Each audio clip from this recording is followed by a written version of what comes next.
Well, good evening. Welcome to the 2022 Douglas County Town Hall Debate. Give yourselves a hand.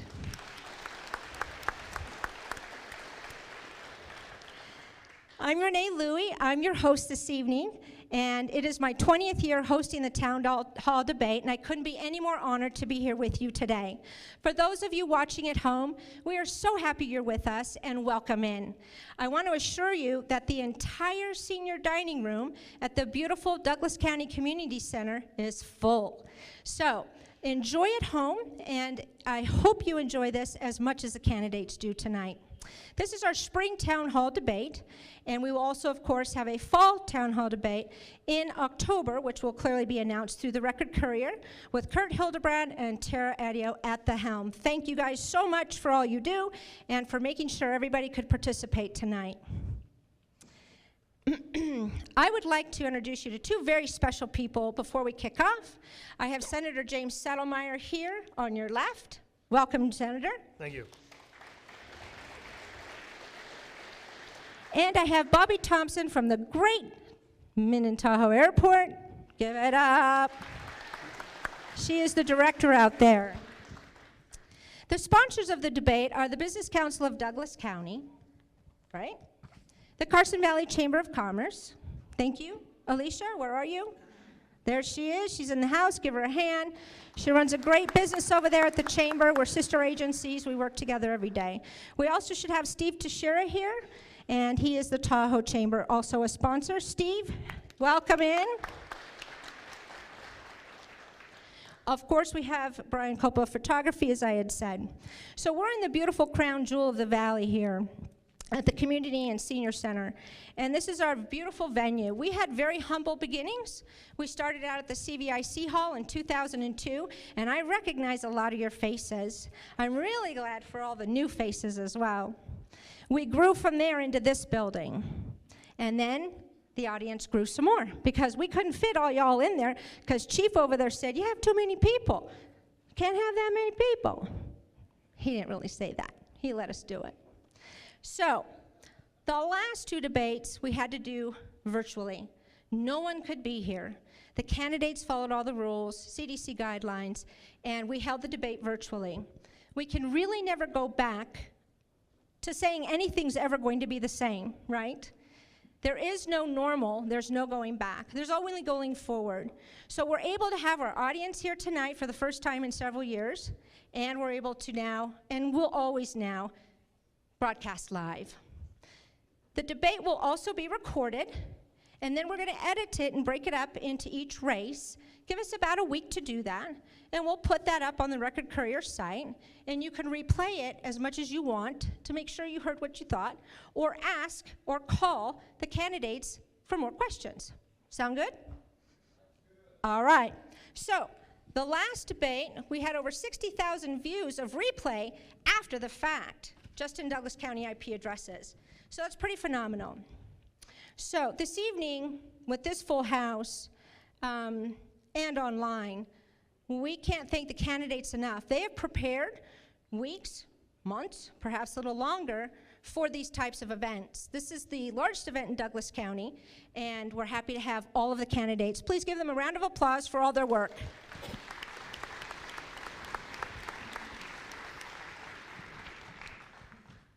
So with that, are you ready for the Town Hall Debate 2022? All right. Senator Settlemeyer, it's all yours. Bobby Thompson, it's all yours. Enjoy. Thank you. Thank you. Thank you, Renee Louie, for everything you do. Everyone, good evening and welcome. We are pleased that you'll be participating in this latest, this long-standing, over 20 years Town Hall Debate series. For the first time after 16 years, I get to do it on this side rather than being up here in the hot seat, so I very much appreciate that. Much easier this way. The Town Hall Debate has always been a tradition in this community. It's widely recognized as fair, balanced forum for candidates to meet, greet, share your views with the community at large. This evening, of course, we're going to focus on the candidates for many of the important positions. We're looking forward to their participation, your participation, the success leading, and respectful and a meaningful dialogue. That's important, that we hear the thoughts and the jobs they are campaigning for. We know you've all worked hard in your campaign so far, and in preparation, we appreciate that and your efforts to be here tonight. We ask that each debate group is ready to go with little delay. So that when we move the candidates on and off the stage, Brandy Thompson will be on your on-site candidate host and will connect you to the queue towards the stage when the time for your debate, and will move you up here effortlessly in a seamless mannerism. Bobby? Well, thank you very much, James. You know, I was wondering, James, when we were, was it because I'm the president of Business Council, or was it a height diversity thing? Not sure. But thank you again, everyone, for coming. You know, we're going to open with opening remarks for each candidate, and to be fair, what state are we in? Nevada. And what do we do in Nevada? We gamble. So we had the candidates draw cards. So that's how we decided the order, in a Nevada kind of way, by drawing cards. That will decide who speaks first, and then the reverse on the close. Well, after the close of each session, the moderator will have a 2-minute break so we can switch out the candidates. We would ask the candidates to stay a little after. You've got a great bunch of voters in this room. These are serious people about elections. We'd like you to stay and mingle and talk to them. So the format for the evening, once the ground rules, we'll go over those with the candidates as we bring them up, because things get intense, so we want to make sure they clearly understand them. Each candidate will be given 1 minute for their opening remarks. And then, after each candidate does their opening remarks, we will move into the debate round. We've already had questions, as James said, that have been drawn up by the Chamber, the Business Council, submissions from all of you, and collaborative effort for the moderators. The timekeeper, who's right over here, will keep you on track and warn you. A yellow card will show up when you want to hold that up, Frank? Yellow card will show up when you have 30 seconds left, and when you cannot talk anymore and you're going to get the hook, you're going to see a red card, and you'll just have to be quiet after that. Thank you. With that, we'll talk about the debate round. In the first round, there will be a possible pool of 8 to 10 questions on various subjects that the moderator can draw from for each race. Each candidate will be asked a question in a round-robin format. The first responder will have 1 minute for their answer. Their opponent will then be given 1 minute to respond and debate the question. Opponents then may request a response to that debate and further. The moderator may accept or decline the rebuttal request. If granted, a rebuttal will only be for 30 seconds. The moderator then will move to the next question in reverse order. The moderator may choose to have follow-up questions based on their responses, or move on to a new question in that round-robin format. And then we go to the audience round. So the next questions will be ones that you submitted this evening, and you will have an opportunity throughout to submit questions. Hand them to the people Renee pointed out earlier. Now, if they do seem irrelevant, or it's the same question for the 45th time, we're probably not going to ask it. So if you get candidates, if you get a question directed to you in this round, you will have 30 seconds to respond and debate your appointment, of course. If there are no questions from the audience, I can't believe that. If there's no questions from the audience, we'll then go into the final round, but you know, that's pretty unlikely. So James, how about you wrap this up and we get this debate started? All right. The final round is closing remarks. All candidates will have 1 minute and 30 seconds for final remarks. There are no rebuttals or debating in that final round. The order that you drew before the debate to set who is first, second, etc. for opening remarks will be reversed for the final round. The event will air live and will also be recorded and will be available for replay on the Business Council and Record-Courier websites a week or so after this debate. It will also be covered by the press and writers for the Business Council, the BCDC, and the Chambers. This event is the single largest nonpartisan opportunity for candidates to reach the largest number of voters of all types via in-person, live, online, replay online, and print.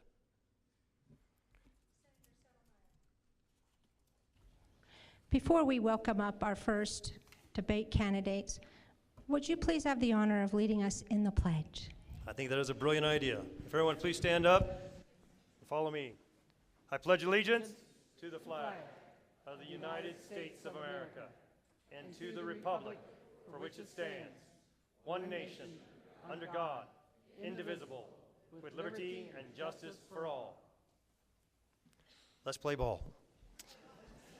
We're going to take a small break while we go ahead and rearrange the deck chairs up here for a second and get the first round of candidates up. So please hold on. Thank you.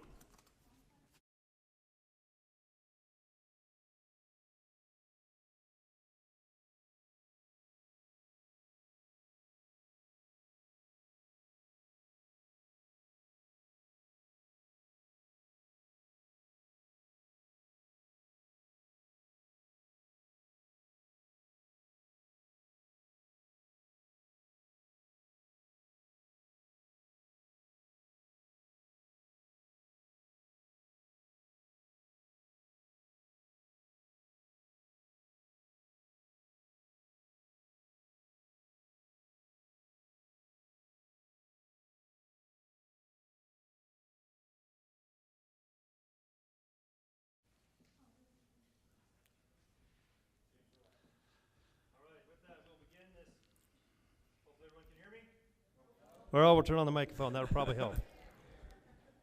With that being said, we will begin with the candidates' opening remarks. Cards were drawn. Mr. Amadei, you are second. Danny Tarkanian, you are first on the introduction. Thank you. I am not running for Congress because I don't like Mark Amadei. I just don't agree with his votes. This district is a conservative district and should demand a representative who will vote their principles. Decide for yourself if you agree with Mark's votes.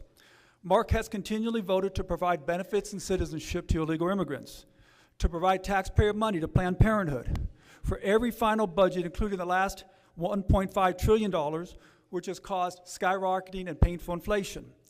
This past bill infringed upon our Second Amendment so badly that the gun owners of America called Mark a traitor and provided for $500 million to build a wall in the Middle East, but no money to build a wall here in the United States. Mark was the first GOP congressman to join the Democrats and support President Trump's first impeachment inquiry. When our freedoms and liberties were being denied through COVID vaccine mandates, the forced masking of our children, for CRT to fund the police and the elimination of all safeguards in our elections, Mark remained silent. I will shout from the rooftops and fight relentlessly for you. I will be the voice you haven't had in Washington, D.C. Thank you. Mr. Amadei. Thank you, Senator, and thank you for your public service to this valley and to the state throughout your career so far. So who does agree with the votes of Mark Amadei? Since that's the only reason that we're standing up here in this pitched battle, I'm going to say a couple of things to kind of set the tone for what you're going to hear from me. Pay close attention to who does agree. Pay close attention to veterans groups that have endorsed those votes, which did not break faith with them. Pay close attention to the Right to Life groups that have endorsed those votes that did not break faith with those issues. Pay close attention to Second Amendment ratings from outfits like the NRA, and please research that to see who has lifetime ratings of A, and then whatever else your research might tell you. And also, when it talks about spending and stuff like that, it's like, quite frankly, on the wheels of COVID, and in a bill that had all sorts of Republican values in it, like the Hyde Amendment for right to life and stuff like that, who had the courage to stand up and be honest with you, the voters, yeah, I'm going to support this, because guess what? Fuels management, fire suppression, and control are important, among other things. Red card, full stop. With that being said, we'll go on to the question rounds. Remember, you'll be each given a certain time frame, and if a rebuttal is requested, we'll go to there. You are both office holders, each in your own capacity. County commission, whether you're assembly, state senator, congressman, you're both office holders. In that respect, what do you think the most significant piece of legislation that you've passed is? With that, Mr. Arcani went first, so Mr. Amadei goes first at this point in time. Well, quite frankly, you pick it on an issue.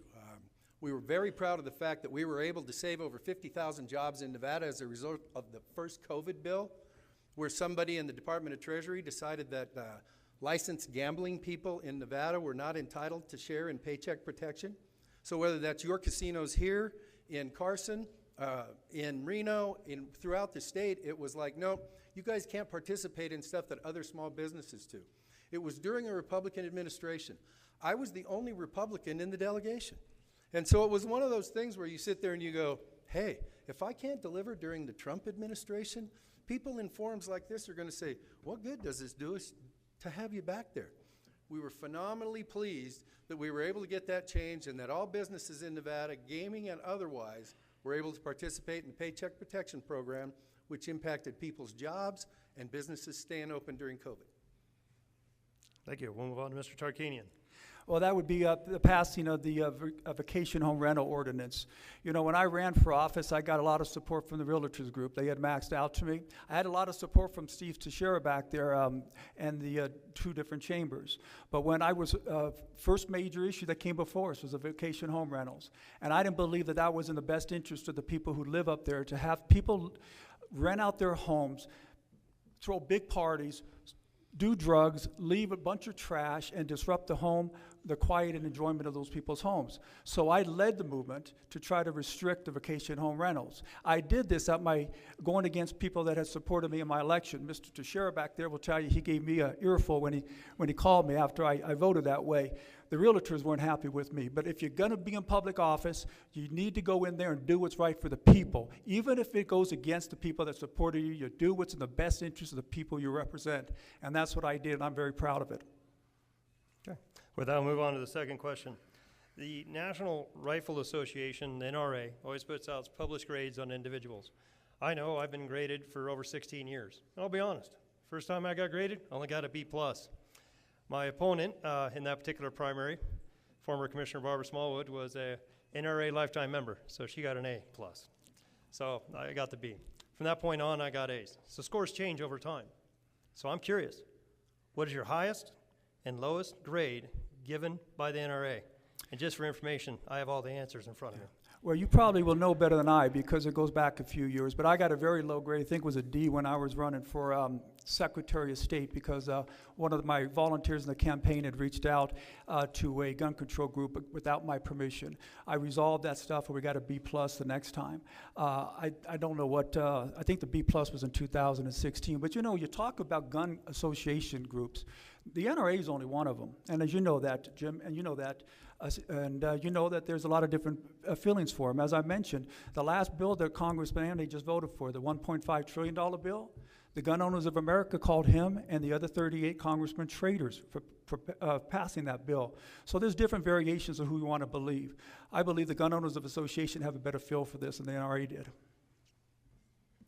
Congressman Amadei. Thank you. My lowest NRA lifetime rating is an A, and that goes back to my time in the legislature. An A the same year in 2006 that my opponent was rated, whatever the number you find, it was not an A. I also want to talk a little bit about that Gun Owners of America thing because they didn't read Nevada Revised Statutes, which already has that red flag provision in it, compliments of the Democratic-led Nevada legislature about 12 years ago. So when they say, oh my God, you're a traitor, it's like, no disrespect, folks, because guess who's going to be at the gun show this weekend and guess who's not going to be? Just a prediction. And guess who's been to a lot of gun shows and owns a lot of guns and has a CCW, and you don't earn those A's because somebody flipped a coin. So I'll just say this. When you look at what was going on in that whole 1,500-page bill, it's like saying yes to things like there's no handgun registry at the UN level, which is a big thing for all gun owners, and with a lifetime rating from the NRA, I think that tells you where I'm at on the Second Amendment. I'd like to respond. Go ahead. Thank you. Mr. Amadei, I think probably because of his different poor positions on gun control, has mistaken what was in that last bill. It had nothing to do with the red flag. It had to do with being able to investigating people who were wrongly put on the no gun list because of some mistake that was on the computer. It had nothing to do with the red flag. So, but he has voted for the red flag bill too. Appreciate that. Just for everybody's information, I did look up this particular question and get all the answers in that respect. Congressman Amadei, from your Assembly to your Senate days and so forth, you are an A at the NRA. Mr. Tarkanian did receive an F. However, it was corrected after it was found out that, you know, they said there was a disagreement with Bloomberg, that you'd got their support and didn't want their support. It was corrected to nothing after that. No endorsement. They endorsed your Democrat opponent instead. Ross Miller? That is the information that is out there, public record. So that is how it is. You know, With that, we'll move on. I think that's what I said, There's no reason to James. debate me. I'm just giving the facts and the truth that is out there that people can go research. I said that's right, James. So You want to with debate? that, we're going to move on to the next question. We have, what are your views as the government's obligation, if any, to help American workers secure health insurance? Is this only an employer-dependent system? Do you support the creation and continuation of a program such as Medicare for All or Obamacare? Do you have different ideas? If we support a government-related insurance plan, and how would you pay for it? All that in a minute. Yeah, good luck with that. But questions from the audience, so that works. Reverse order in that respect. Well, in view of a minute, I can tell you this. Absolutely no one payer, no Medicare for all. Also, when we talk about voting records, which is a fair thing to judge you by, especially when you've got a lot of them, I was one of the key votes in getting the Trump medical care plan out of the House of Representatives. I think it was 2017, something like that. It later went down. Remember the famous moment in the Senate where John McCain went, otherwise, we'd have had health care reform, and it was not single payer. And so quite frankly, especially in this employment market, when you talk about how do we get employees, how do we recruit them, what do we do with all that? Private provided health care is one of the pieces that makes the private sector a phenomenally great place to attract employees and to also work. So never should we have single payer, whether it's Medicare for all, which is a euphemism, or just single payer. Absolutely not. Voted against it every time I had the chance. James, let me give you some solutions instead of just what you wouldn't do. The problem with our healthcare system, it's one of the few, if only, private systems that there is no competition. You don't know what the price is when you go in and pay for it. You don't care what it is because your insurance is paying for it. We need to create more competition. You can do that in a number of ways.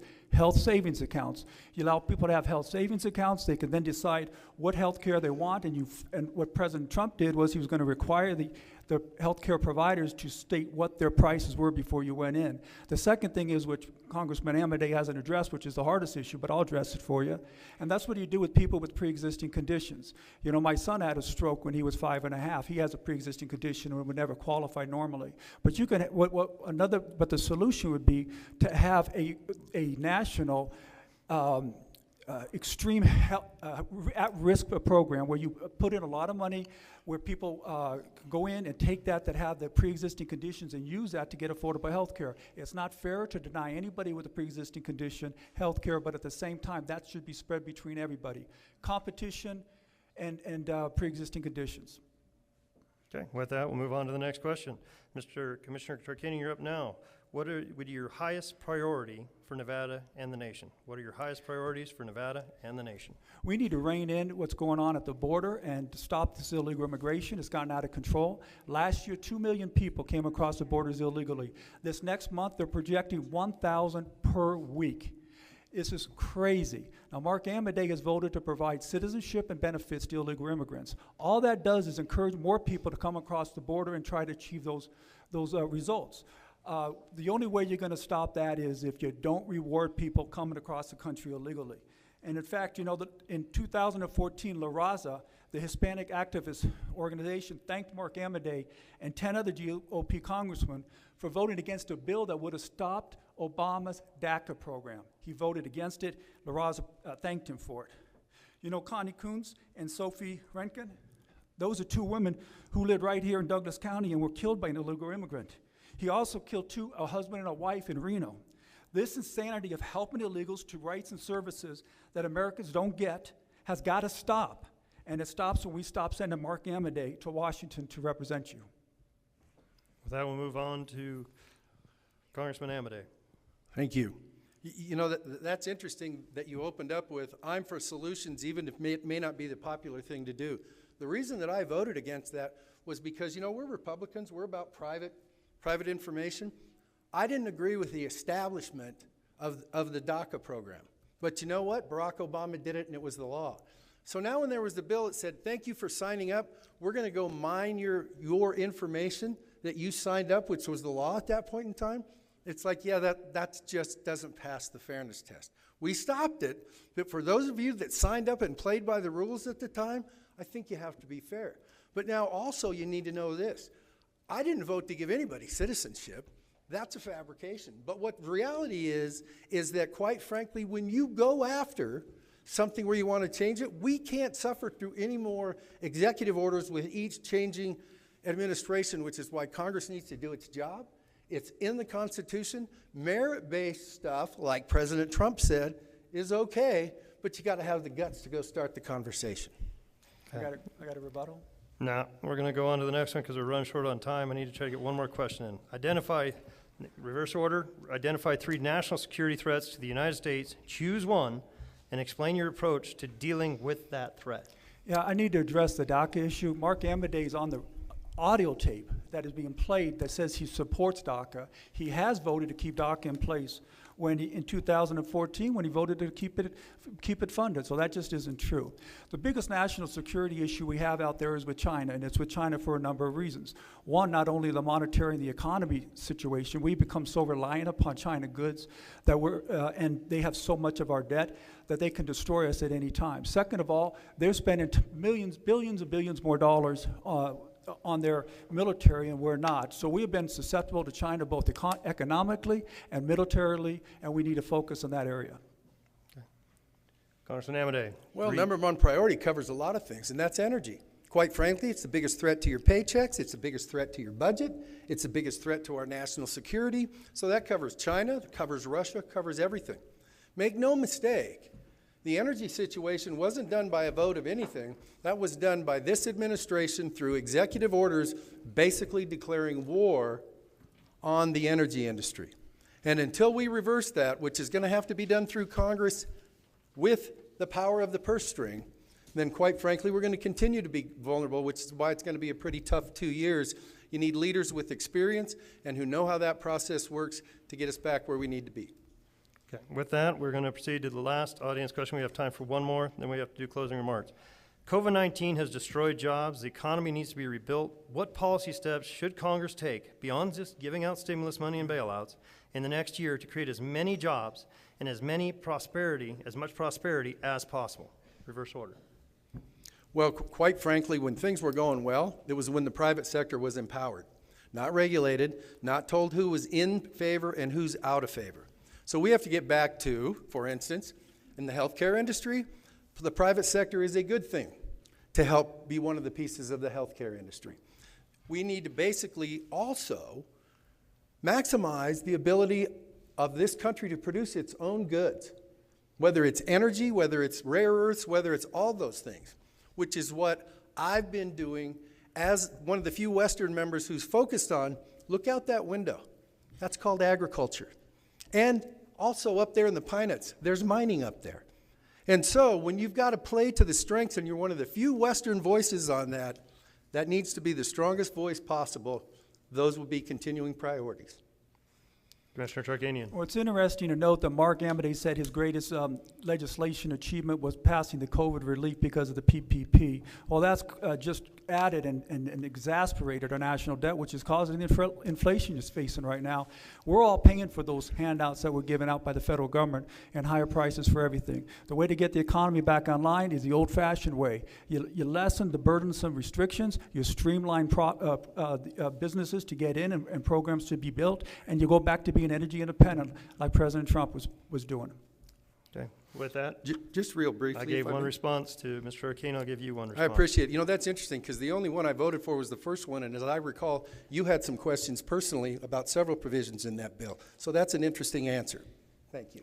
With that, that brings us to closing remarks. We have many more questions. A lot of them, just so you know, are gotchas. They're meant at one candidate, not really to necessarily bring out the information. They're kind of gotchas, and I don't think that's right on either behalf. We're trying to get a full balanced opinion of what's going on here. With that, we need to go to the closing remarks so we can move on to the next office holders.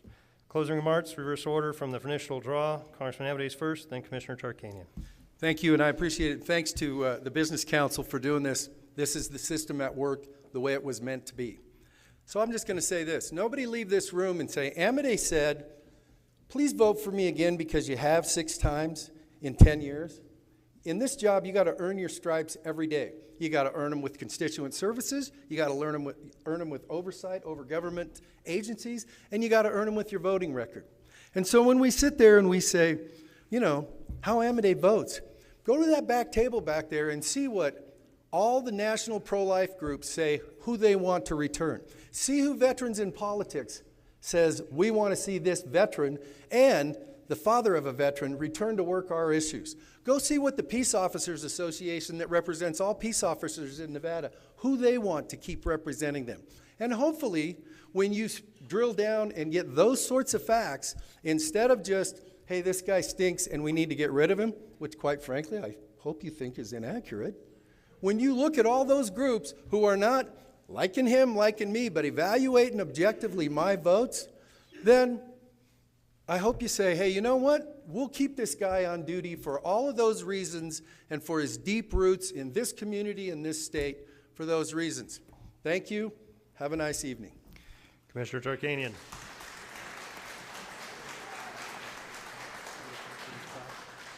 It should be noted that Mark never denied making one of those votes that I said he did at the beginning, because he did. In 2013, Mark Amodei voted against the bill to end the federal government shutdown. He stated, during 2 campaigns, I told Nevadans I would give my full attention to such issues as reining in runaway federal spending and debt. Unlike many in this town, I will not test your memories and hope you haven't forgotten. That sounds great, doesn't it? However, since that time, Mark has voted for every single budget increase in our national debt by more than $30 trillion, resulting in painful inflation. In fact, he has voted for $1.4 trillion more in spending than Nancy Pelosi has. On April 17th, Mark's website ended its immigration section stating he supports a path to citizenship for those who brought here illegally through no fault of their own. On April 25th, I brought this to the attention of the Washoe County Central Committee in front of Mark, and they were aghast. Since that time, Mark replaced that language on his website with, Mark believes in border security and protecting the rule of law. Because Mark wants to win so badly, he changed his website to deceive the people. This is what happens to establishment politicians who care more about staying in power than doing what is right for the people. This is only one issue. What else is he deceiving you about? I proudly serve on the county commission. I have taken on the powerful special interest groups and even some in the county to fight for and vote for what is in your best interest. I have been outspoken, maybe even a little aggressive, but I've always been your voice that you could be proud of, and I will do the same in Washington, D.C. Thank you very much.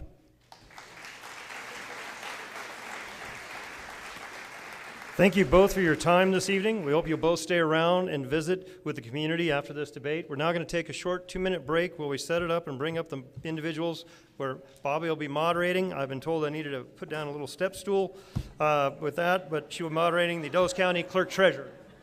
And we're not kidding.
Okay, everyone, we're live again. So I'd like to introduce you to our two candidates for the Douglas County Clerk Treasurer's Office. We have Amy Bergens and we have Heather McDonald. And in the draw, Heather did win the draw to go first in the opening remarks. And ladies, if you remember, the opening remarks are for 1 minute. So go right ahead, Heather. Great, thank you. Heather McDonald. So Clerk Treasurer, I want to start off, thank you. Thank you, Bobby, for moderating. Thank you, Mr. Settlemeyer. Thank you, Renee, and the Business Council, and the Chamber, and the Record-Courier. This is an amazing event, and I'm proud to be attending it. And everyone that came, this is amazing. It's really great. So since I only have a minute, I'm going to get right down to business. We're going to talk experience, okay? Experience. That's what I have. I have 16 years in local government experience. 5 of those years as an elected elected city treasurer. I'm running for clerk treasurer as I have a passion for local government and doing the right thing. My dad is a chief of police where I grew up, and I have a very black and white personality. You're either doing it the right way or you're doing it the wrong way. There's no gray area in that. This 30 seconds thing is freaking me out. Okay. Red card. Thank you, guys. Ms. Bergens. Thank you. Hi, I'm Amy Bergens. I'm the current Douglas County Clerk Treasurer, and I too want to just thank everyone for attending, whether it's virtual or in person, and for everyone that participated in hosting this event. So I was appointed in December 2020 with a 5-0 vote by the Board of County Commissioners. During the last year and a half, I have completely reorganized my departments to include the clerk's office, the treasurer's office, and the elections office. I hired assistants for all 3 departments to ensure that the 3 run seamlessly and efficiently. In the process, I was able to save the county $20,000. I've also redistricted not only the Board of County Commissioners, but the school district and the East Fork Fire Protection District. It has been a busy year and a half of learning, being involved in the legislative session, implementing new legislation to improve or to ensure the highest integrity of the 3 departments, but especially elections. I am looking forward to continuing to serve the citizens of Douglas County for another 4 years. And I'm sorry, your time's up. Oh, sorry, I was not looking. So remember to watch our timer. So we'll now go to our first question, and it will go to Ms. Bergens. So it's interesting that there's really no specific qualifications for this job. I find that fascinating. So what do you believe are some very good qualifications that you bring to it? Thank you for the question. Well, I do have my bachelor's degree in business with a certificate in management. I was in the Army. I am a veteran, military police, and then I also worked for the police department prior to coming to Douglas County. While I worked for the police department, law was obviously a lot of what I did, but it wasn't just enforcing laws. It was also writing and implementing new ordinances that became city code. And I believe that a lot of what we do in as the clerk treasurer is understanding the legislative process, understanding the laws that are coming down, whether it be elections, clerk, or treasurer's office, and understanding how to fairly implement those for the citizens of Douglas County. Same question. Oh, goody. So I've already talked about experience. 16 years, I've dedicated my career to local government. 5 of those years, I was an elected city treasurer where I managed governmental funds. I managed employees. I ran budgets. I did everything that the treasurer's office, every facet of the treasurer's office. And because it was a small town, we also did multiple hats. So I was involved in risk management and HR. So I bring a lot to the table as far as that's concerned. The thing about the treasurer's office is that it's very unique and it has 3 different divisions in it. I have the knowledge and experience to not only manage these 3 divisions, but also lead them into a successful outcome. Well, thank you both. Now, obviously, one of the important jobs for this position is the elections. So this question will go first to you, Heather. Okay. So do you favor electronic ballots, paper ballots, or something else? And what is your current experience with the electronic voting machines the county currently uses, and would you replace them?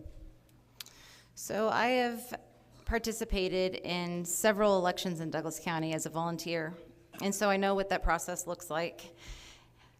As far as replacing them, I think that that could definitely be a possibility. I think that it's my job as a clerk treasurer to follow all statutory requirements, but as an elected official, it's also my job to do what my constituents want and to make sure that their vote counts and that their voting integrity is intact.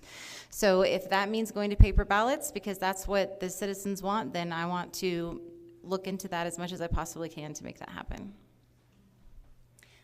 Bobby, do you mind repeating the question one more time? Certainly. Do you favor electronic ballots, paper ballots, or something else? What is your current experience with the electronic voting machines the county currently uses, and would you replace them? Okay, so I will start with favoring. I don't favor anything except for a process that streamlines the ability to have ethical elections for the citizens of Douglas County, and ensuring that I'm following all the Nevada revised statutes that the legislature puts in place, and ensuring that the citizens feel like they can trust the person holding the office to run those elections, and do it as fairly and transparently as possible. As for the second half of the question. The current voting machines? The current voting machines. So I have an intimate knowledge of them, as we are currently setting them up and getting ready for the early voting to start on May 28th. So I have a very intimate knowledge of them as far as the system and the way that it works. Thank you very much. Now, I know this question has been talked about quite a bit at many, many gatherings in this county. And it will go, of course, to Ms. Amy first. What is your position on requiring ID to vote? Is that for me first? I'm sorry, it does go to you first, Okay, Amy. just making sure. So I will tell you that as the clerk treasurer, I do not have the ability to implement voter ID. I do, however, know every candidate for Assembly and Senate, which should weigh a little bit in our favor when we hold the election and figure out who's going to be representing Douglas County. I have spoken with them, and I'm hopeful that they will contact me when legislation comes forward that will affect the elections, because as we've seen in the past, legislators don't necessarily write the laws implementable for the county clerk treasurer. So I would say that I have nothing against voter ID. I believe that I have to use an ID to get on an airplane, and I have to use an ID to go to the bar. So I have no issue with implementing it if that's the will of the people and the legislature moves forward with that as Time's a law. up. I mean, absolutely identification, voter ID. It's the way that we need to go. It's the way that our world is leading to, and it's unfortunate. It's unfortunate that we have to be in this position, but it is the way that we're headed. And I know that the legislative session runs on the off years of elections, so I'll spend whatever time I can at the legislative session working with that when we're not doing elections, trying to better improve the process that we have here in Douglas County. Thank you. Now, we've talked several times now about the various things from the election side of the House, but going first to Ms. Heather, tell us about the treasurer side of this job and what are those duties? The treasurer's side of the job. So the county treasury has about $138 million in it that needs to be managed. They would do that with a third-party consultant that invests the funds, so it's you looking at your return. Right now, with the inflation cycle that we're in and the bonds being so low, that's something that needs to be looked into on a regular basis to see if we're getting the correct return that we need to be to help our cash flow. The treasurer's office also collects red cards. It collects red cards. Ms. Amy? Thank you. So the treasurer's office is in charge. It's basically part of their responsibility is they are the bank for the county. Every day, various departments bring their cash and checks into the treasurer's office, and we collect it and reconcile daily to the penny. I have actually signed off on transfers of 12 cents to ensure that our accounts the money is going where it's supposed to. We also are in charge of sending out the property tax bills that the assessor assesses it, and then red card. And now it gets tougher. We're going to do some audience questions, which you only get 30 seconds to respond. Ugh. So the first one will go to Ms. Heather. I'm sorry, Ms. Amy. Okay. What qualities do you think make a good clerk treasurer? The clerk treasurer really is a management. It's a manager's job. You have to be able to ensure that the people that you hire are doing their job and running their department smoothly, and that you are overseeing it correctly. So I think it's more about management and leadership, which I have a lot of experience between my military and law enforcement background. Ms. Heather? Well, it's an elected position, so you're there to serve the people and the constituents that you're in, but you also make sure that you have to follow all statutory requirements. So it's a thin rope that you have to walk, along with the managing and leading all 3 divisions that are in that office. So I have an open door policy, transparency, transparency, transparency in everything that I do. And we'll have one more 30-second question, and then we'll go to the close.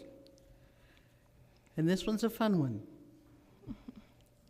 Starting with Ms. Heather. Why should voters elect you and not your opponent? Because I am the most qualified candidate. I mean, I truly, really am. And elections are important. They need to be trusted. The Treasury is a huge responsibility and needs to be trusted. And I have the experience to do both those things. Ms. Amy? Well, I would just say that Heather does talk about her experience. However, her experience as a treasurer was in Alturas, California, population 3,000, annual budget $6 million. It's not comparable to Douglas County, where I have successfully overseen the clerk treasurer's office for a year and a half and am in the process of implementing very fair, very transparent elections for the citizens. And as far as open door policy, I think half the people in this room know, because they have been in my office and sat down and asked the questions. I'm always available. I'm always willing to sit down and take the time with any and all of you. Okay, we will now go to closing remarks, and remember, this is 1 minute and 30 seconds, and we'll reverse order from the start. So, Ms. Amy, you'll be first. Okay. So I just, again, want to thank everyone for coming. This is obviously nerve-wracking for those of us that are not career politicians and just want to go back to our office and sit and run an election. So I thank you for your graciousness tonight. I do want to say, you know, coming into this position was an eye-opener. I had no idea how much the clerk treasurer does. However, in the last year and a half, I have figured out how to balance that. It's still a work in progress. I am just learning elections like crazy, and every legislative session, it's going to change, and I'm going to have to figure out how to implement that as fairly and as ethically and as transparently as possible for the citizens of Douglas County. I'm passionate about what I do. I think a lot of you already know that because we've chatted over the last year and a half, but I'm very passionate about what I do, and I just look forward to continuing to serve the citizens of Douglas County for another 4 years. Thank you.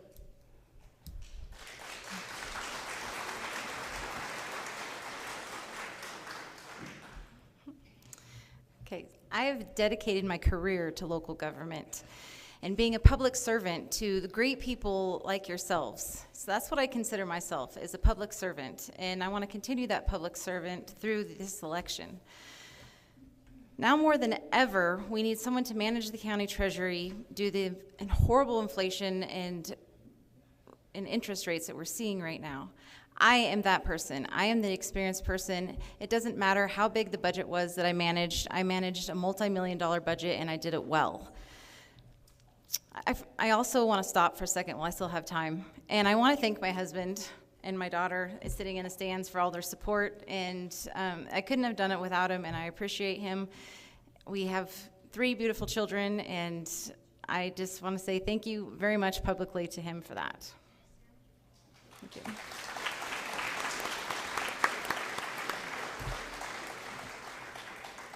Well, thanks both of you for your time this evening. We know this is not easy. We appreciate you being here. I'm sure everyone here appreciates you being here. And I hope you can stay around so that people can ask you some more questions one-on-one. Thank you. Great. Thank you, Bobby.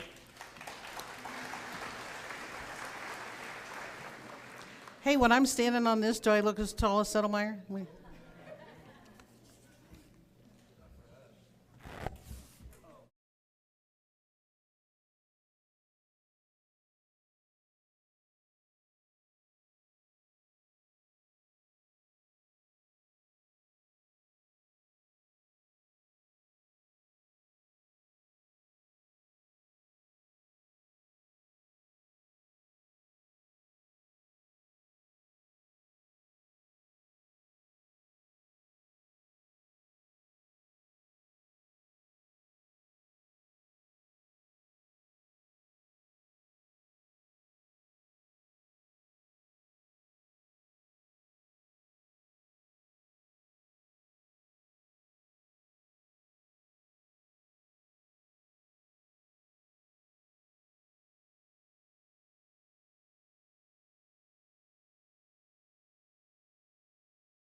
Thank you. We'll now move on to the candidate opening remarks for the Douglas County Commissioners. The draw order was Janet Murphy drew the highest card or lowest card. I'm not sure which way they did it. Second card was Natalie Yanish, and the third was Wes Rice. So with that, Ms. Murphy, would you lead us off with opening remarks of 1 minute?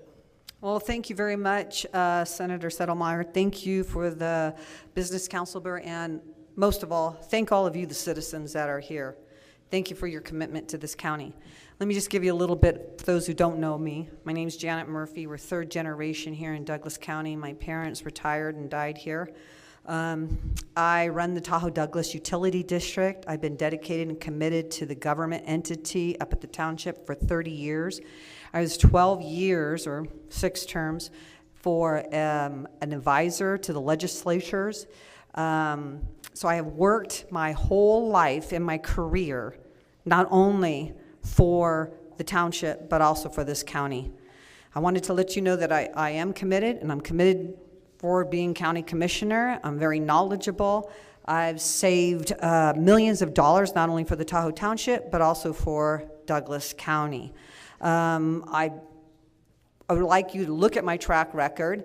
I think I'm one of the longest running politicians here in Douglas County. Somebody asked me if I'm serious, and I said, well, I don't, I keep running. So with that, we're going to try to keep on schedule. With that, we'll go to Natalie Yanish. Hello, everyone. Thanks for coming out tonight. My name is Natalie Yanish. I have been on the Kingsbury General Improvement District Board for 12 years, so I will be getting termed out of that board. I have been preparing to run for Douglas County Commission for a long time because I know Lake Tahoe and our district back and forth. I moved from Colorado 20 years ago, and I made Douglas County my home. And I moved here for a reason, because where I grew up, we had an agricultural area, a lot of water issues, and we also were right next to maybe a little town that you have heard of called Aspen, which was around the corner from us. So I understand when you have a resort area right next to agricultural land and all of the issues that come with that, as well as infrastructure issues. On the Kingsbury General Improvement District Board, I have been a very strong advocate for Douglas County on both the state and federal level. I just got back from DC a month ago and was talking to our legislators there. First time in DC, it was, I was having a lot of fun there. I can tell you, just running around talking to everybody about what was happening in our local area. So I hope to have your vote. Thank you. With that, Mr. Rice. Thank you. Yeah, I feel like a thorn amongst two roses up here. It has been my pleasure to be your county commissioner representing District 4 for the last 3.5 years.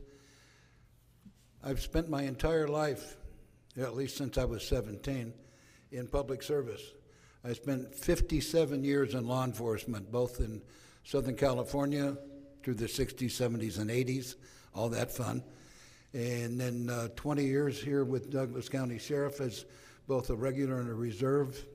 I ran your patrol boat on Lake Tahoe for 15 years, and then I moved over to the constable side.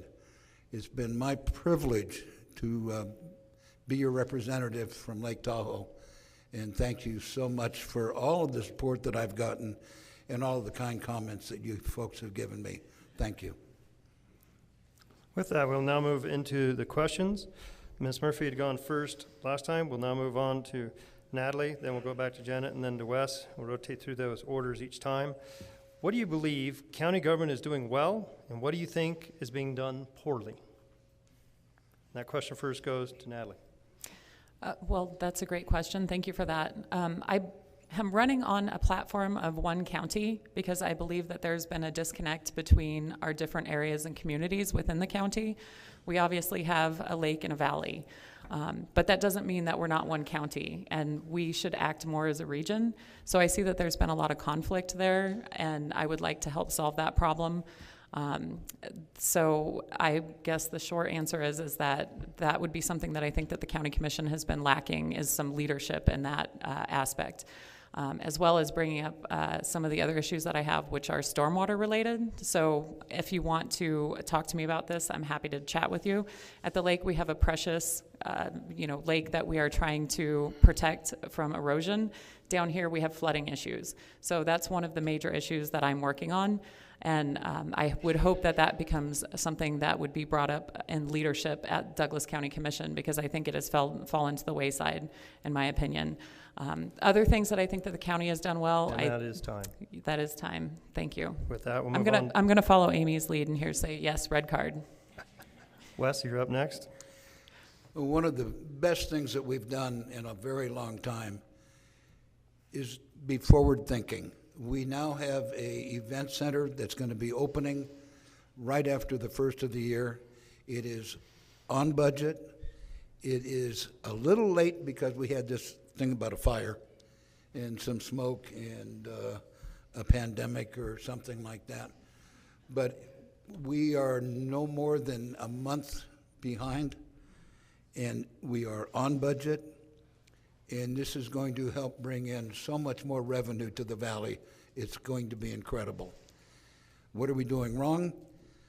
I think that we have a board that can be a little more cohesive, and I look forward to January when the new board takes effect, and I hope that I'm still part of it. Okay, with that, Janet? Senator, can you please repeat the question, please? Sure. The question was, what do you believe the county government is doing well, and what do you think is being done poorly? I can tell you what they're doing poorly. I don't see how you could continue with urban sprawl. Three things. I'm going to say one, because my background is utilities, is drought. When I hear that the water master says we're in a drought, and they give us the numbers, how can you continue to keep building with urban sprawl? Number two, the people that moved here, that escaped from urban sprawl, have come here for a quality of life. Number three, we need to seriously look at what we are doing in the future, and if it's a balance, and if we, the infrastructure that is, can handle the sprawl. That is, well, I guess I can't say what's good about it, right? And that is time. With that, Wes will be leading off this question, kind of dovetails onto that other one.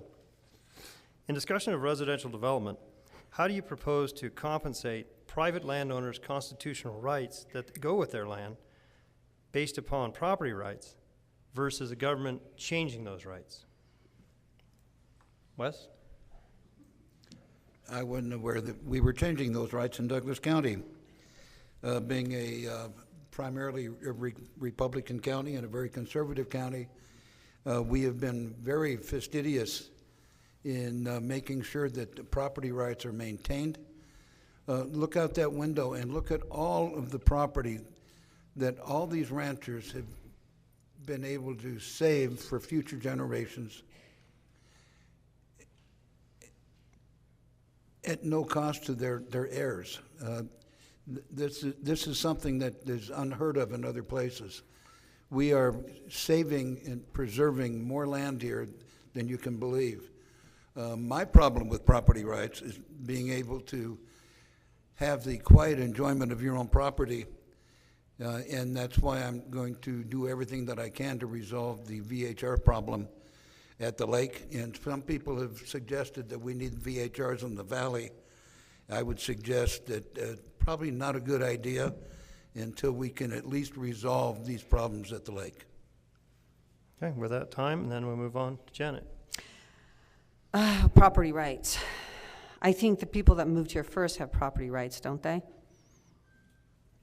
That's what I believe. I believe if we talk about VHRs, I'm sure that's probably another question we're going to be asked later on. But also you want to talk about, because VHRs, you heard of government creep? Well, you have VHR creep. And I can tell you that the task force that they had that were looking at VHRs were also looking at them, having them down here also. So don't be surprised if that happens. Me, I'd rather say the people that moved in a residential area, because they moved to a residential area, not to a commercial area, because as far as I'm concerned, VHRs are a business. They should be in the business area, commercial area. Residential means home. What is the definition of home, the legal definition? Where you feel safe, where it's peaceful. Do your children feel safe? I can tell you, I can talk about VHRs all day long, but I can tell you, they've already looked at it coming down here in the valley. Okay, Natalie?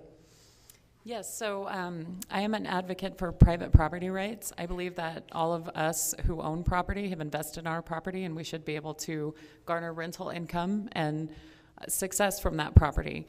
At the same time, I do agree, I agree with Wes when he said that quiet enjoyment is the other part of that. So you should be able to get income from your property. At the same time, you should also be able to peacefully enjoy it. So I don't care if you are staying at a property for 1 day or 100 years. Everyone should be held accountable to the same set of ordinances and should be equitably treated if they are creating a nuisance in the neighborhoods. And I think that that is where a lot of local jurisdictions have fallen flat, is without that enforcement, it becomes a very divisive issue in the community. With that, we will now move on to the next question, which is the last one, and then we'll move into the audience questions, which move a little quicker. With that, the question first goes to Janet. Please provide some concrete examples of ways you think the needs of the community for workforce and other accessible, attainable housing can be balanced with the community's interest in preserving its small town and rural character. Well, first of all, I'll go back to vacation, VHRs. It's a business. I'm sorry, I think that the people that move in those areas and they're looking for a rental, I have firsthand experience in my employees, they can't find anywhere to rent. They're all vacation rentals now because the people that own it don't even live there. But it's all about greed and self-serving. And that's going to be the issue on a lot of these. The problem on a lot of the issues is greed and self-serving. And I see it not only in politics, it's all the way through. And that's all vacation rentals are. They have nowhere to rent a house because they work there, but there's nothing to rent. That's the issue. And down here, you do have affordable housing. You have it in Topaz, you have it in Indian Hills. There is affordable housing. Thank you. With that, Natalie? Can you repeat that question for me? Thank you. Please provide some concrete examples of ways you think the needs of the community for workforce and other accessible, attainable housing can be balanced with the community's interest in preserving its small town and rural character. Okay, thank you for that. I wanted to make sure I covered all of it. So if you talk to any economist, they will tell you if you take away a short-term rental, it's not going to create affordable housing. The issue is that the workforce cannot afford the housing prices. So it's not a teeter-totter, and we cannot regulate ourselves out of a problem. Another issue that has been brought up is why don't we just do infill development? Well, that's not an answer either, because you can only do so much of that.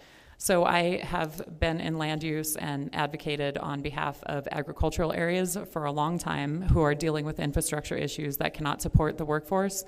And I can tell you that there's no easy answer to this, and I don't pretend that there is one. The district that I represent, and of course as a Douglas County Commissioner I would represent all of you, would be that how do we find solutions within the community that fits within that community?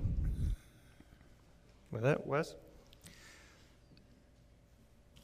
I have voted on several occasions for workforce housing. One of the first things that I was able to vote on, much of the chagrin of a few people, was senior housing that was being built over by the new Barton facility. This is manufactured housing that seniors can afford, and they have all of the facilities right there that they need with the hospital, extended care, and walkable to Walmart. I think that we need to have more projects of this nature in Douglas County, not only for seniors, but for the working families. And we can do that without urban sprawl. We can do that without destroying this beautiful valley that we all love. And this is why we all moved here to begin with, is because of this valley. So I want to see us keep our rural lifestyle, and at the same time provide housing for the workforce that they can actually live here. Thank you. With that, we'll move on to Natalie for the first audience question. this race is a Republican primary, meaning it will be decided in the Republican primary without any of the other nonpartisans or independents. That being said, as a commissioner, how have you worked, or how will you work, or as a GID, how have you worked and how will you work with constituents that necessarily didn't vote for you in the primary for the rest of the time frame? We'll start off with Natalie. Well, I can say that I'm not going anywhere, so no matter what happens, I've been a local elected official for a long time. I have no problem reaching across the aisle. I can tell you when I was in DC, I was meeting with some of the senators that perhaps are not so popular in Douglas County, but I have no problem talking to them because they are funding a lot of projects with federal money in our county. So I feel that if there's anything that I do really well, one of the things that I can do is build collaborative efforts with other stakeholder groups, and that's not just locally elected officials, it's also community members, stakeholder groups like the Business Council. I'm sure Senator Settlemyer, your office is probably tired of hearing from me, like with all the letters that I send over. I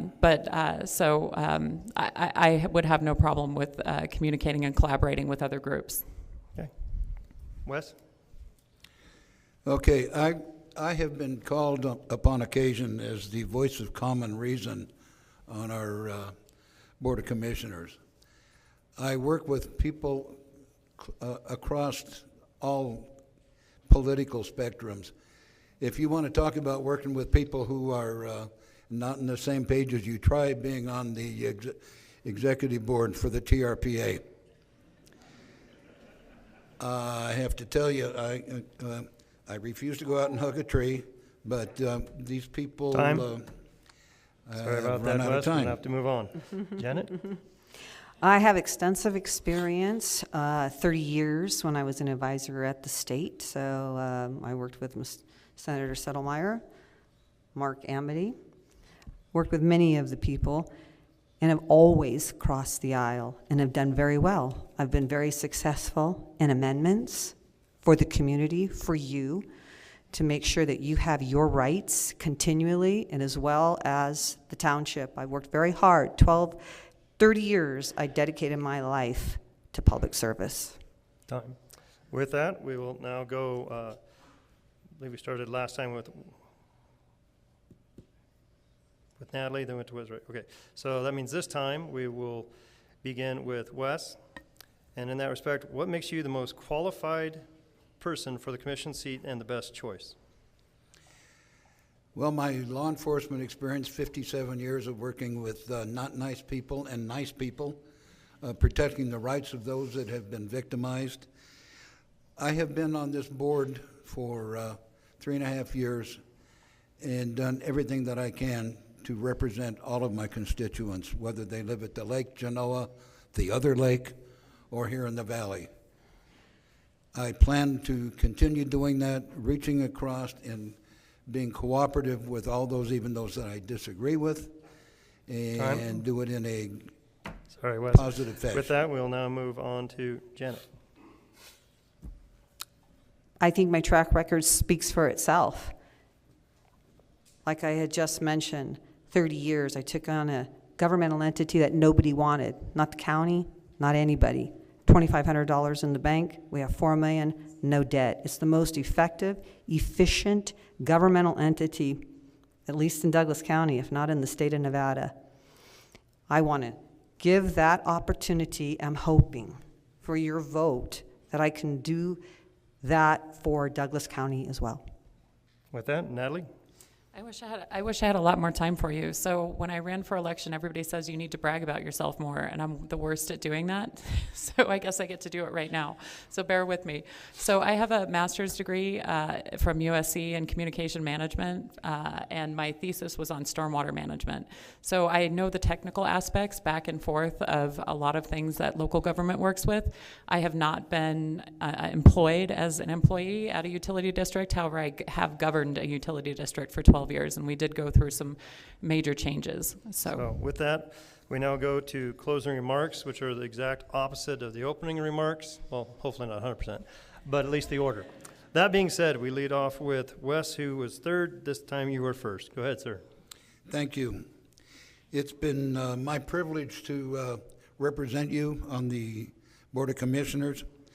And I do want to say that I'm very privileged to have been endorsed by Congressman Mark Amity, State Senator James Settlemeyer, State Assemblyman Jim Wheeler, Nevada Republican Chairman Michael McDonald, former State Treasurer Brian Krolecki, Sheriff Coverly, Constable Gilbert, and Ron Elgis, our Undersheriff.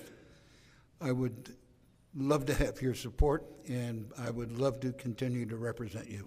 Thank you. Okay, with that we go to Natalie.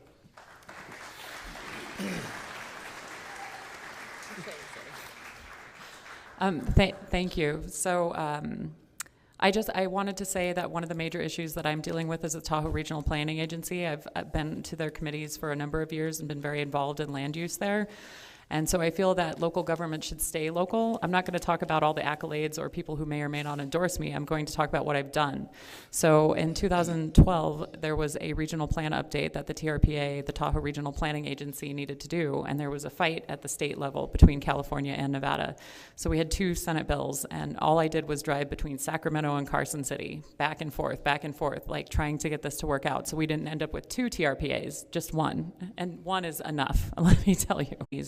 For 2021, which I am very honored to have received. So please do know that I work very, very hard for Douglas County, and I will work for all of you. Thank you. Thank you, Natalie. Janet? Thank you all again for coming. I think my record speaks for itself. The people that endorse me are the people of the community because I fought so hard for them, for all their rights. I know infrastructure, I know the laws, I work with LCB, I've worked with TRPA, I worked with every agency from the Army Corps, and I have a great relationship with all of them.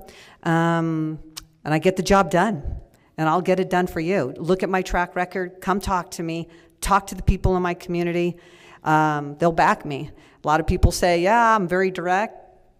Maybe a little like Trump, I've heard that, but I hope I'm a little nicer. I don't insult anybody. I love everybody, and that's what I do. I love the people. That's why I work my butt off, and I'll do the same for you folks here. Trust me. And I want to let you know, I am you. I'm a parent, I'm a spouse, I'm a sibling, I'm a descendant, I'm a taxpayer, I'm a volunteer, and I'm not perfect. But don't compare me to the almighty. Compare me to the alternatives. Thank you for coming. Let's give them all a big round of applause. We'll now take a break so we can set up the stage once again for the next race that will be discussed, which will be Nevada State Assembly race, District number 39. And remember, the candidates are going to hang around so that we can ask them additional questions.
All right. Moderator Bobby, you are in charge. We are ready when you are. I am ready. Well, we are now ready for the next group of candidates to speak tonight, and this will be for Nevada State Assembly 39. And with us tonight, we have Ken Gray and Blaine Osborne.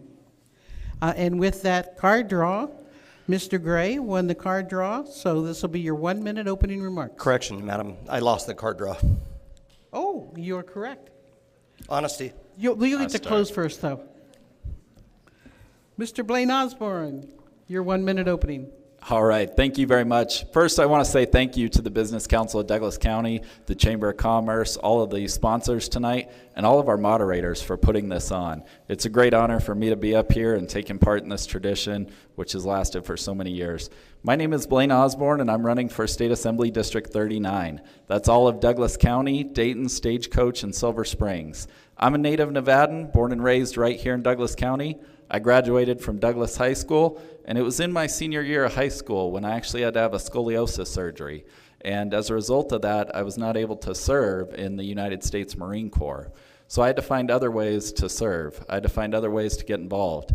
That led me to working as staff in the state legislature for our Assembly and Senate Republicans, getting involved with the Douglas County Airport Advisory Commission, the Douglas County School District, and so many of our other local community groups like the Carson Valley United Methodist Church and Leadership Douglas County. Thank you. And gentlemen, you may have noticed that our timer has added a bell. Oh. Mr. Gray, your opening remarks. Good evening, everybody. Thank you, everybody for being here tonight. I got into this race because I'm a fighter. I spent 26 years in the military, retired as an E9. You don't get that far without being a fighter. I'm doing this for my wife, my 2 daughters who also serve in the military, and my son-in-law, and actually my daughter's boyfriend. I'm also doing it for you, we the people. We need to start sending citizen legislators back to our governing bodies and not professional politicians. That's what makes me the most qualified person there, because I do have legislative experience at the county level, and I know what they do and when they do it at the legislature, what the effect is on we the people and the governments. We've got to put a stop to that. So I am just asking for your support going forward. We need to send a very strong voice to our state legislator to stand up for we the people. Thank you. So the first question will go to Mr. Gray. And obviously, as a state legislator, one of the most important things you do is write bills. So would you walk us through the bill draft process? I will start each bill in conjunction with the community and the people that it's going to affect. They'll bring their idea in. I'll sit down with my staff assistant, which Mr. Osborne has a lot of experience doing. I've actually worked with him on one before, and we will put it through the process. We'll get people to sign on to it. I will always look for bipartisan support, although that may not be the case, with every bill, because the Democrats have a habit of saying no to the Republicans. But if it's a bill worth fighting for, I'm going to fight for it to get it through and get it out of the different subcommittees and things, because that's where a lot of our bills actually wind up dying, is in subcommittee. This past few legislative sessions have been horrible. They've waited until the very last minute to take action on a lot of bills, and things have died that shouldn't have died. One that I could think of that has died that shouldn't have died was making adoption easier and more affordable in Nevada. That died in a finance committee. Assemblyman Wheeler, one of his bills. Thank you. I'll cut it. Mr. Osborne, same question.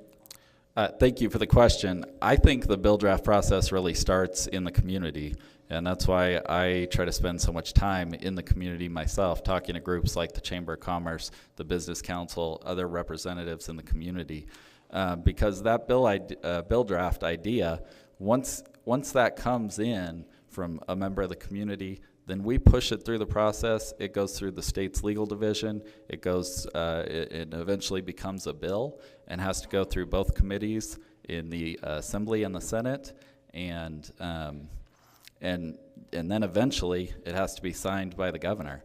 That's really one of the toughest things. In the state legislature, you're 1 out of 63 individuals. So you better be able to work with folks. You better be able to convince folks to support that idea in order to make it through the process. So the next question, we'll start with Mr. Osborne.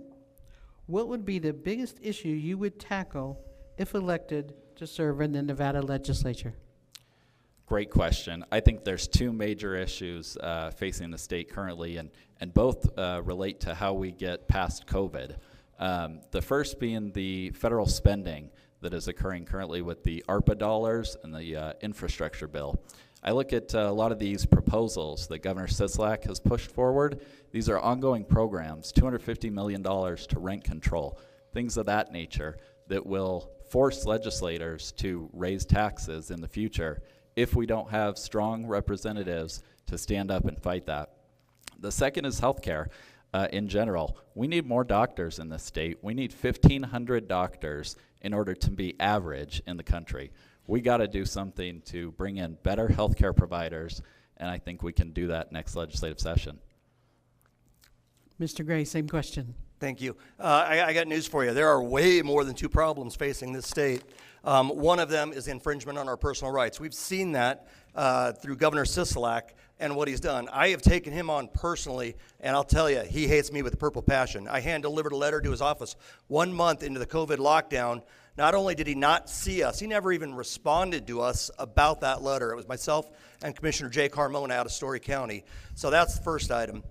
Other items that they've attacked in the legislature on us are our Second Amendment rights. I'm a Nevada Firearms Coalition A+ rated person, and I will continue to fight for our Second Amendment rights and all of our amendment rights, all of our constitutional rights.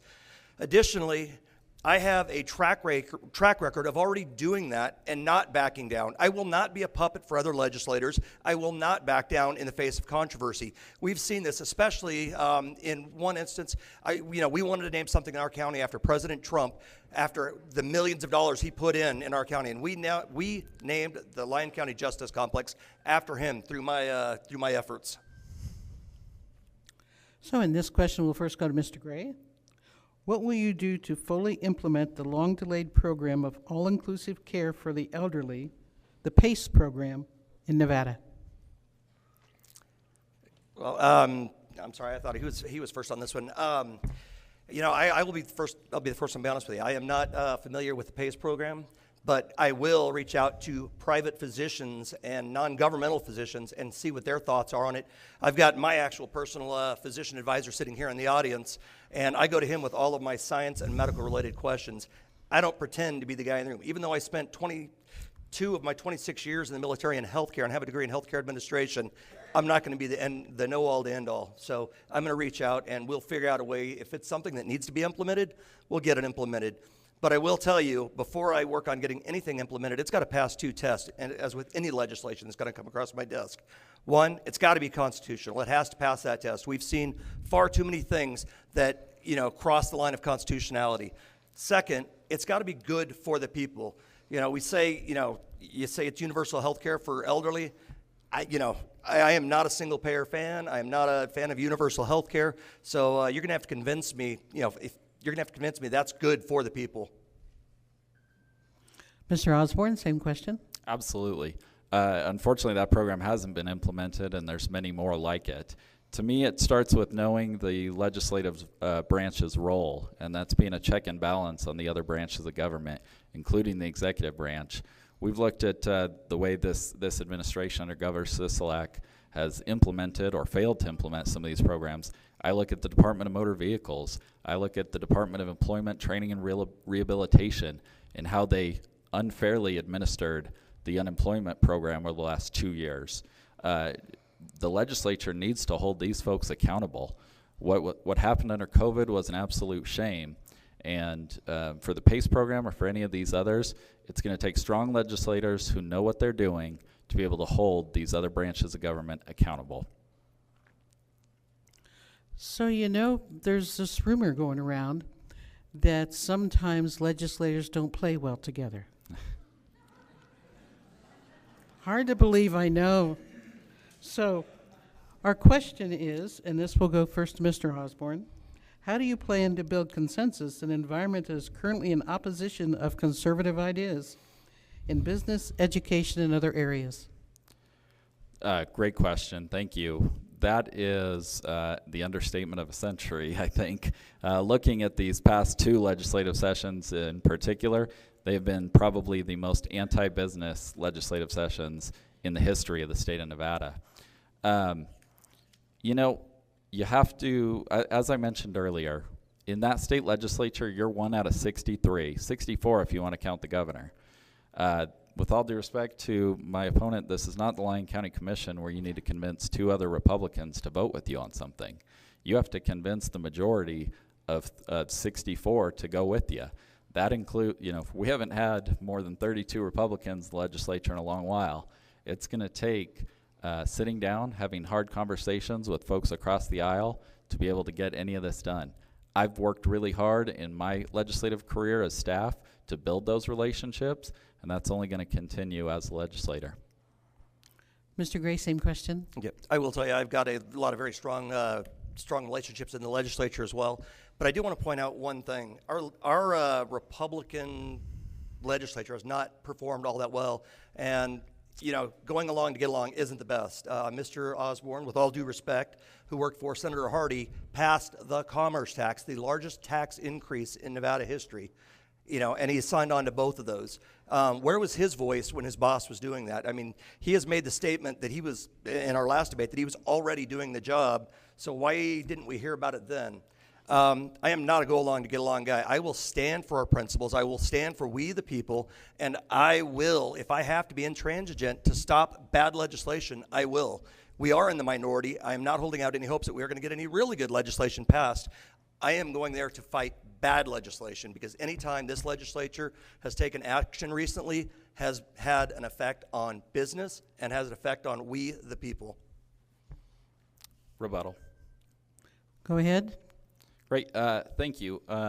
You know, that's something my opponent likes to do, is point out some of the members I've worked for while conveniently leaving out some of the other members I've worked for. I've worked for our Assembly Republicans and Senate Republicans for 7 straight legislative sessions. I've worked for folks like Senator James Settlemeyer, folks that in 2019, when the governor broke the Constitution and signed on to the extension of the MBT taxes, Senator Settlemeyer and our 7 Senate Republicans signed on to a lawsuit to defeat that. And it took a long process, but it won. Those are the things that we get done. Yeah, Senator Settlemeyer did a great job on that one. Okay, you know, we often hear that Nevada ranks last in different areas. Those of us that live here may not agree, but we do have to work on those things, obviously. So with this question, and I believe it goes to Mr. Gray first, how will you ensure that Nevada gets out of last place in mental health care? That's a battle we've been fighting in Lyon County. We have no places in Lyon County for mental health care. Our law enforcement is overwhelmed. The number 1 provider for for mental health care in our county is in the jail. Things we've actually done are implement the MOST and the FAST program so we can actually provide mental health care before it gets to the jails. One thing I will do is I will work and look at other programs to reduce their funding to produce rural mental health care for our rurals. And a big portion of that is going to be drug treatment, drug addiction. We have got to make sure that the root of the problem is being addressed, not just the consequences of the problem. So I believe in, I don't believe in increasing government revenue. I will look for other places to go instead of taxing even further. Mr. Osborne, same question. Absolutely. As I mentioned earlier with healthcare in general, I would include mental health in that as being one of the biggest challenges facing the state of Nevada today. I've been very proud to work in the state legislature on some of these issues for the last couple of sessions, working with our regional behavioral health boards. We've passed 2 bills in the last 2 legislative sessions, Senate Bill 70 and AB 85, that have completely rewritten Chapter 433A of the NRS that addresses Nevada's mental health crisis hold system, working on programs like FAST and MOST, working with our law enforcement and our hospitals to be able to get these folks the treatment that they need. And I look forward to being able to continue to do that and improve the state of Nevada's mental health care system. Okay, gentlemen, we're now at that time where you get a whopping minute and 30 seconds for your last sales pitch. And with this, we'll start with Mr. Gray, the closing remarks. Did we get the audience questions? Yes, we had audience questions. Okay, they weren't identified, I'm sorry. Like I said, we are in a position in this country at all levels where we need to send fighters. We've got to stop backing down. There are still things in this country worth fighting for at every level, and that's what I'm going there to do. I may not be a process guy. I have not been a cog in the wheel at the legislature, but I've walked those halls. I was walking those halls before my opponent was even out of high school. I worked on behalf of the National Guard, working on their programs at the legislature and trying to get consensus there, and we did. We got some great things out of the legislature. I am not a newbie at this. I am a fighter, and I am going to fight for us. I am not going to be a lifelong career politician. I will do no more than 4 terms. I was looking forward to retiring after this term in the county commission. 2 terms was enough for me. I am looking forward to being able to go to see my daughter and grandkids in Texas and commuting back and forth.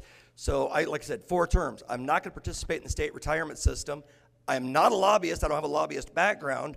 And I will continue to fight for we the people at every level. Thank you. Mr. Osborne? Thank you.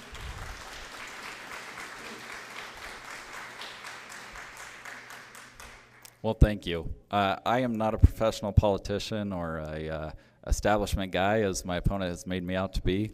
I just find it disingenuous to be labeled as a career politician or any of these kind of things when this is the first time I've ever run for office. Yet my opponent's been running every election he was eligible since 2012. That's 2012, 2016, 20, 22, and now to say that you're going to run for 3 or 4 terms in the assembly, I don't know about you guys, but that sounds like a heck of a career to me. Now, with that being said, my name is Blaine Osborne. I'm running for state assembly. Rebuttal, please. And not on closing remarks. I haven't gotten any rebuttals. You got rebuttals. But it's closing remarks, but it's not a question. All right, thank you. With all due respect, again, my name is Blaine Osborne, and I am a native Nevadan, born and raised in this community. I love it here. This is my home. This is where I want to serve, and I appreciate this opportunity to stand in front of you today. We've had really great men like Jake Jacobson, Lynn Hetrick, James Settlemeyer, and others represent this county and this district, and it would be my honor to go to Carson City and try to serve with the same reverence and respect that those men have. I would respectfully ask for your vote in this upcoming election. Thank you.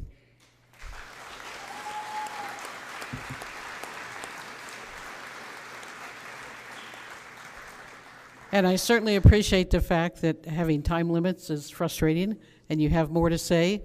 So we do hope you'll hang around and talk to these wonderful voters before you leave this evening. Absolutely. Thank you. Thanks.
Ladies and gentlemen, the last one that we'll be doing tonight is actually my senatorial district, Senate District 17. I am term limited after 12 years. I have not endorsed anybody in this race, which means I can be mean to both sides at all the times I wish and have as much fun as I wish because, well, why not? That being said, we will go ahead and begin this. Within the card draw, I believe Mr. Wheeler won the rights for the introduction to go first. Mr. Wheeler. Thank you, Senator.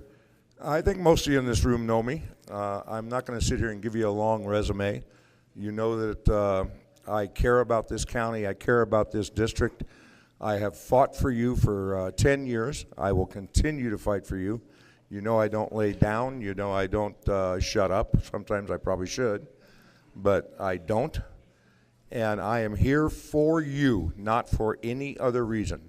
I will never, ever bend my values because they're the values that you gave me.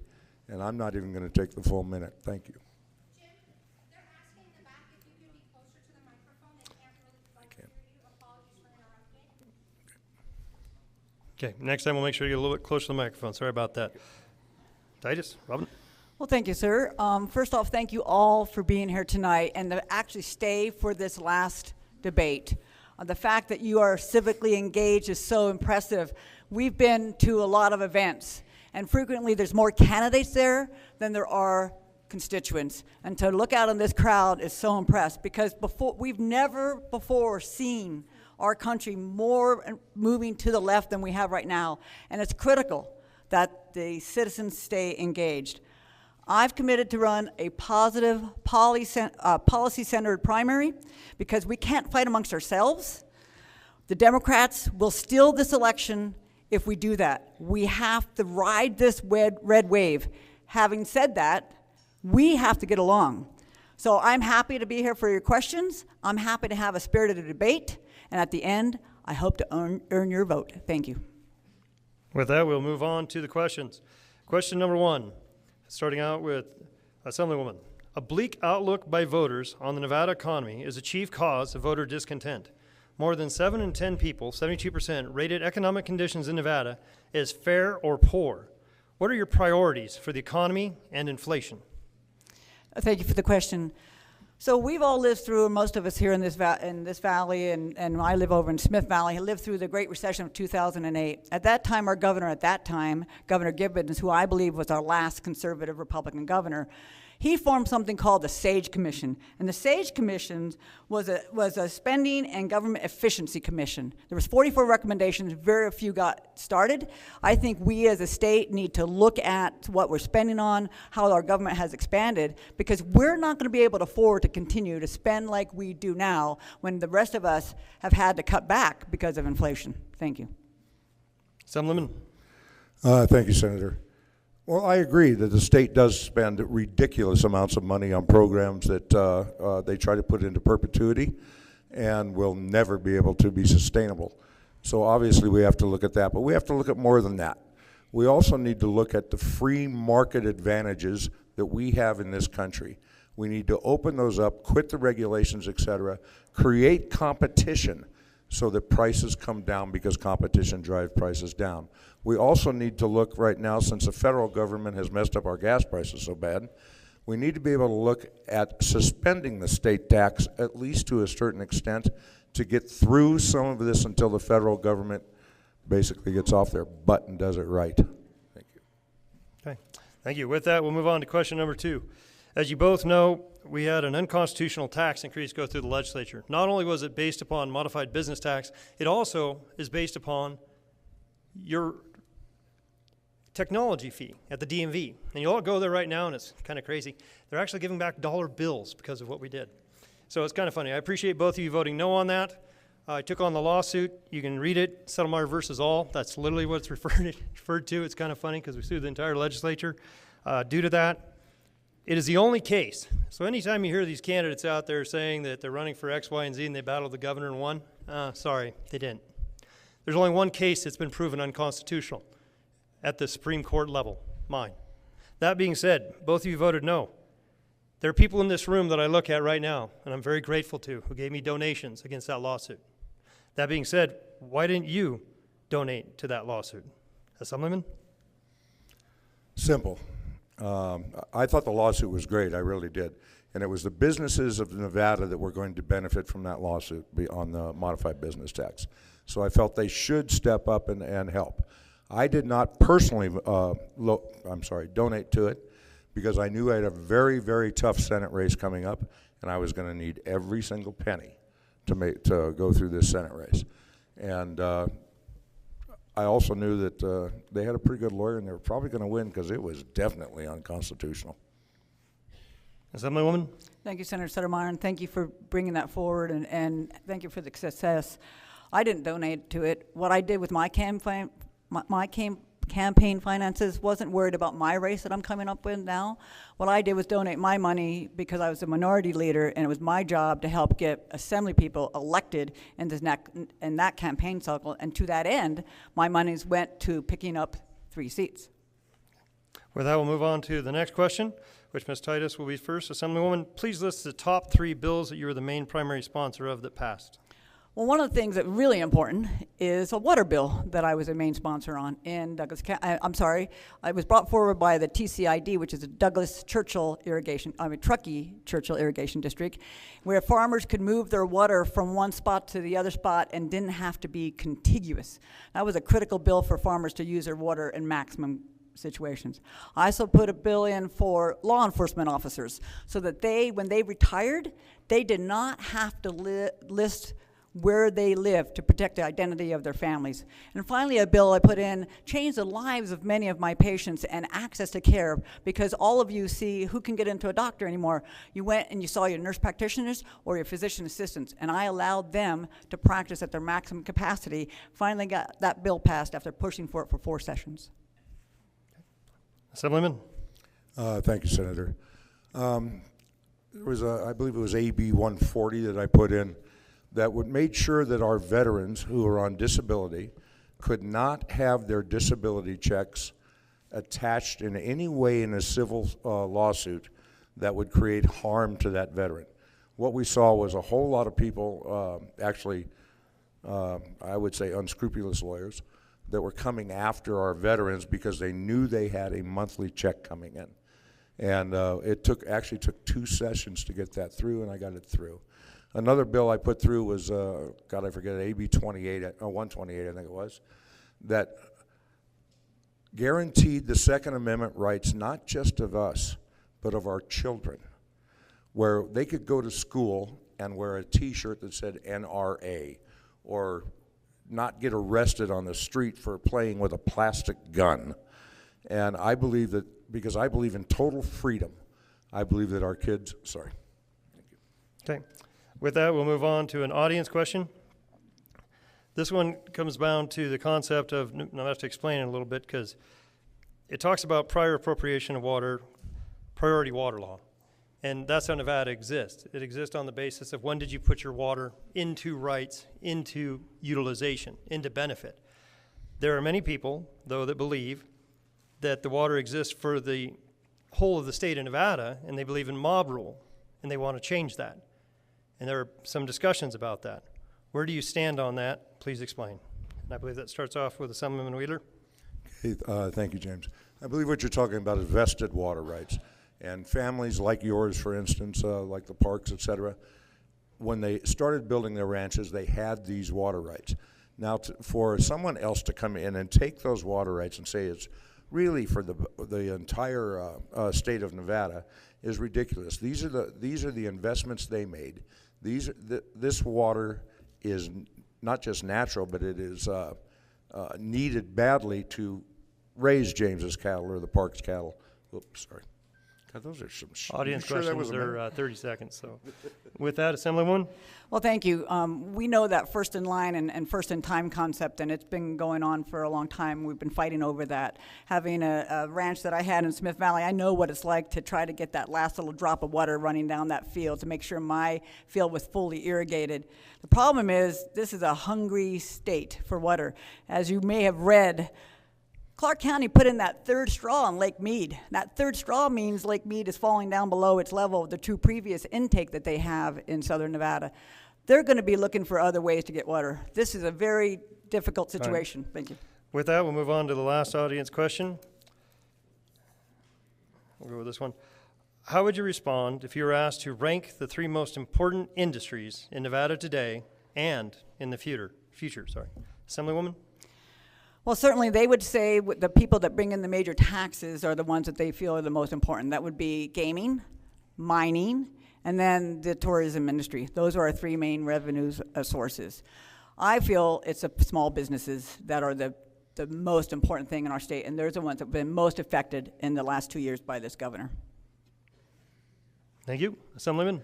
Actually, the 3 largest tax producers in the state are gaming/tourism, agriculture, and mining. I'm sorry, mining is second, agriculture is third. But we must diversify our economy. We started that in 2015 when the Republicans were in charge.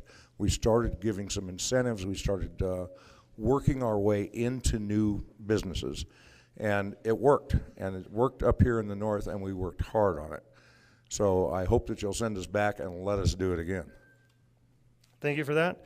Just for everybody, for the Speed Jeopardy round, the answer actually was gaming is the number 1, then retail, then mining. I wish agriculture was higher. When you get $20 steaks at the store, I'm still getting the same price I was last year, just so everybody knows. Not fun. With that, we'll now go to closing remarks. With that, I believe Dr. Titus is first this time. Assemblywoman? Thank you. First off, thank you for all being here. Thank you for still being awake. That's important. If you haven't noticed, I love rural Nevada. It's my heritage, it's our way of life, and it's in my blood. In fact, that's the reason I'm running for Senate, to make rural Nevada the best place in America to live, work, and raise a family. My great-grandfather came to Nevada in 1866 to try his hand at mining, then moved to Smith Valley in 1888. I went to school there, went to high school there, went to UNR as an undergrad, and then medical school at the University of Nevada. My entire career, I've been a Nevada rural family practice doctor, delivering babies, serving patients through pre- and postnatal care, director of long-term medical care, EMS medical director. I understand the healthcare needs of Nevada, but not only Nevada, I understand the healthcare needs of Senate District 17. In my 4 terms in the Assembly, I've been voted the most conservative legislative member, but I also have gotten things done. I got 5 bills passed my first session, 5 my second, 8 my third, and 10 my last one. I've received a top score from the American Conservative Union. I'm an A+ rated NRA member, proud CCW holder, although I'm not packing right now. I back the blue. I'm married to retired Sheriff Alan Vail of Lyon County. I stand up for law enforcement, military, and veterans. I'm proudly endorsed by the Senate Republican Caucus and the Nevada GOP and the Nevada Police Union. I worked with Senator Settlemyre as minority leader in the Assembly and his role in the Senate, trying to block the best we could this governor. And that is time. Thank you. Thank you. Now to Assemblyman Wheeler. Thank you, Senator. I'm not going to stand up here and give you a resume. I'm just not going to do it. You guys know me. What I am going to say is I'd like you to remember what happened during the lockdown. When I saw a bunch of you people up at the Capitol protesting the shutdowns, asking the governor why they were doing things, it was me that saw you because I was there. I was with you to fight. So you know I'm going to fight. My endorsements are all from absolute conservative champions, such as Sheriff Dan Coverly, the Las Vegas Metro Police Department, PPA, Washoe County Sheriff's Association. I've also received the endorsement as chairman of the Nevada Freedom Caucus from Chairman Congressman Andy Biggs from the National Freedom Caucus. I've also received the endorsement of a conservative champion, Senator Cruz. So you know where I'm coming from and you know where I'm going. I don't do this for me. I do this for the one thing I have always said since the day I started, and that is I will always do what my constituents want, regardless of what I want, regardless of what my colleagues want, regardless of what a special interest wants. I will always do what you want. You've seen it for 10 years, and I hope you'll vote for me again. Thank you.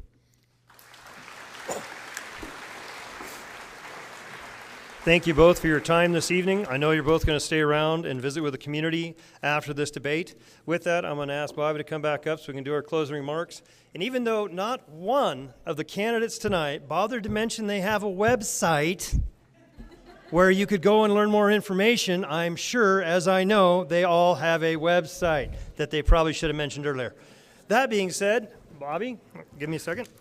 Well, folks, we've come to the end of a very wonderful evening with some terrific candidates. I hope you enjoyed it. I hope you learned a lot.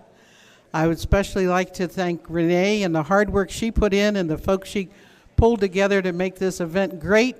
And of course, great thanks to my fellow moderator, Mr. Settlemeyer.